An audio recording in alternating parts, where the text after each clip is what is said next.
Hi అండి, మరో సరికొత్త వీడియోలోకి సుస్వాగతం. ఈరోజు నేను మీకు ఒక మంచి పప్పు రెసిపీ అయితే చూపిస్తానండి. బీరకాయతోటి పెసరపప్పు వేసుకొని చేసుకుంటే ఆ టేస్ట్ ఎంత బాగుంటుందో తెలుసా? ఇది ఏజ్ గ్రూప్తో సంబంధం లేకుండా అందరూ చాలా ఇష్టంగా తింటారండి. ఇందులో మనం ఒక్క చిటికెడు కారం కూడా వెయ్యం కాబట్టి చాలా కమ్మగా, చిన్నపిల్లలు కూడా ఇష్టంగా తినేలా ఉంటుంది. ఇది చాలా సింపుల్గా చేసేసుకోవచ్చు. కాబట్టి ఇంకా అస్సలు ఆలస్యం చేయకుండా ఈ బీరకాయ పెసరపప్పు రెసిపీ ఎలా చేసుకోవాలో మీకైతే చెప్తాను.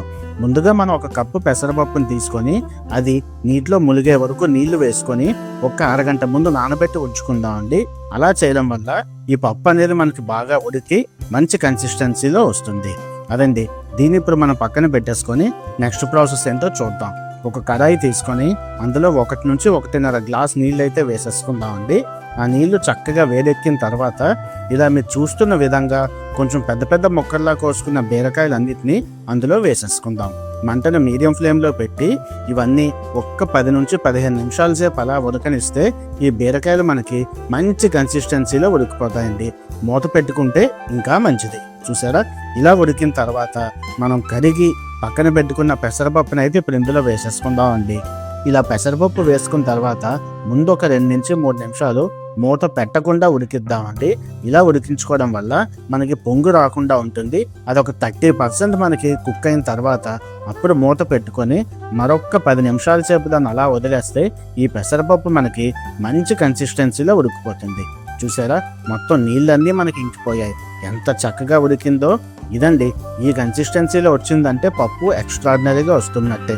ఇప్పుడు అందులో 1 స్పూన్ ఉప్పు అయితే వేసేసుకుందామండి. అలాగే ఒక చిటికెడు పసుపు వేసుకుందాం, సరిపోతుంది. మంటను మీడియం ఫ్లేమ్ చేసేసుకొని ఇవన్నీ ఒకసారి చక్కగా కలిపేసుకుందామండి. అంతే అండి. ఇప్పుడు ఈ పప్పును పక్కన పెట్టేసుకొని దీనికి కావాల్సిన తాలింపు అయితే వేసేసుకుందాం. ఒక ఫ్రైయింగ్ ప్యాన్లో ఆయిల్ వేసుకొని అందులో ముందు వెల్లుల్లిపాయలు వేసుకుందామండి. మంటను మీడియం ఫ్లేమ్లోనే ఉంచుకొని ఈ వెల్లుల్లిపాయలు చక్కగా వేపేసుకున్న తర్వాత అందులో 1 స్పూన్ మినపప్పు, 1 స్పూన్ ఆవాలు, అలాగే 1 స్పూన్ జీరా కూడా వేసేసుకుందామండి. అదేవిధంగా ఒక 2 నుంచి 3 ఎండుమిరపకాయలు కూడా వేసుకుందాము, సరిపోతుంది.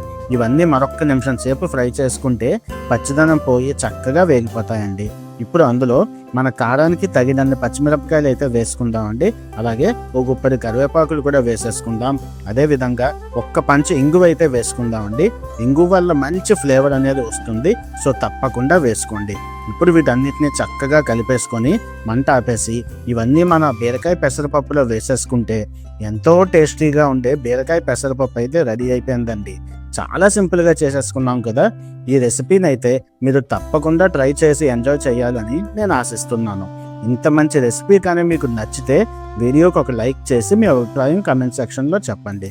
మరొక మంచి రెసిపీతో మళ్ళీ కలుసుకుందాం. అంతవరకు సెలవండి. ఉంటాను మరి. Good bye.